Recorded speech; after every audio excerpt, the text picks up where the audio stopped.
بسم اللہ الرحمن الرحیم۔ تو بالآخر بنگلہ دیش میں جو طلباء تحریک تھی وہ کامیابی سے ہمکنار ہوئی، اور حسینہ واجد جو ہے اسے نہ صرف جو ہے وہ وزارت عظمیٰ سے ہاتھ دھونا پڑے بلکہ جیل وطن ہونے پہ بھی مجبور جو ہے وہ کر دیا گیا۔ تو کیا یہ ایک انقلاب ہے؟ تو اس طرح کے جو انقلاب ہیں وہ لیبیا کی عوام کو بھی یہ خواب دکھائے گئے، عراقی عوام کو بھی دکھائے گئے،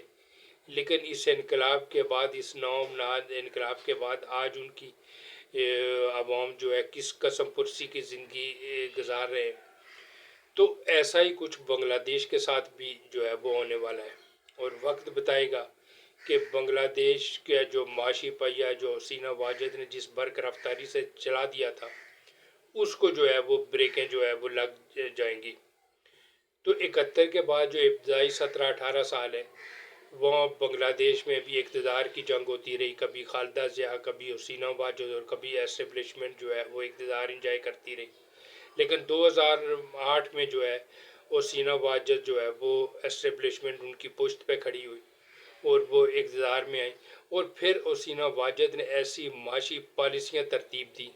کہ ان کا معاشی پہیہ اس برق رفتاری سے چلا کہ وہاں کی جو انڈسٹری تھی، بالخصوص جو گارمنٹس انڈسٹری تھی،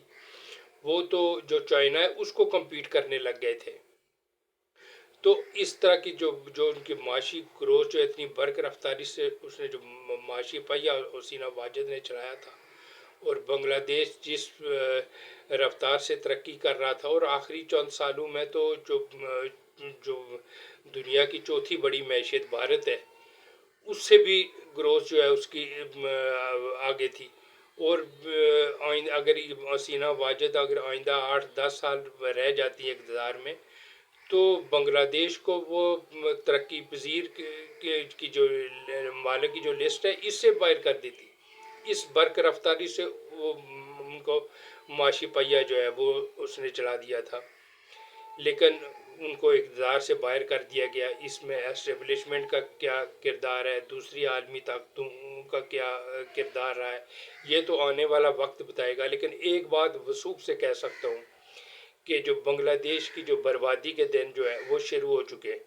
تو ایک ویڈیو میں جو میں نے دیکھا کہ جو یہ طلباء تحریک کے جو ایک نوجوان ہے وہ شیخ مجیب الرحمان کے مجسمے کے اوپر چڑھ کر جو ہے اس کے اوپر پیشاب کر رہا ہے۔ آپ اندازہ لگائیں کہ ان کی ذہنی حالت کا، کہ انہوں نے اپنے موسن کو، اپنے جو بانی ہے بنگلہ دیش کا، اس کے مجسمے کے اوپر چڑھ کے اس کے اوپر جو ہے وہ پیشاب کر رہے ہیں۔ کس قسم کے پست ذہن کے جو یہ لوگ ہیں جو اس تبدیلی کو، جو اس کو انقلاب کا جو ہے وہ نام دے رہے ہیں۔ اور آنے والا وقت بتائے گا کہ بنگلہ دیش کی عوام ان طلباء تحریک کو جو آج جو ہے وہ اس انقلاب کے جو بانی بنے ہوئے ہیں ان کو سڑکوں پہ گھسیٹے گی، کیونکہ جب قوموں کا جو خواب جو ہے وہ شرمندہ تعبیر نہیں ہوتے تو پھر اس کا ریئیکشن بھی جو ہے وہ آتا ہے۔ تو بنگلہ دیش میں جو یہ طلباء تحریک ہے جو کامیابی سے ہمکنار ہوئی، اس کے پیچھے بھی بہت سے عوامل ہیں۔ اس میں اسٹیبلشمنٹ کا کیا کردار، دوسری عالمی طاقتوں کا کیا کردار تھا۔ حالانکہ جو حسینہ واجد کی جو معاشی پالیسیاں تھیں اور جس طریقے سے وہ معاشی گروتھ ہو رہی تھی،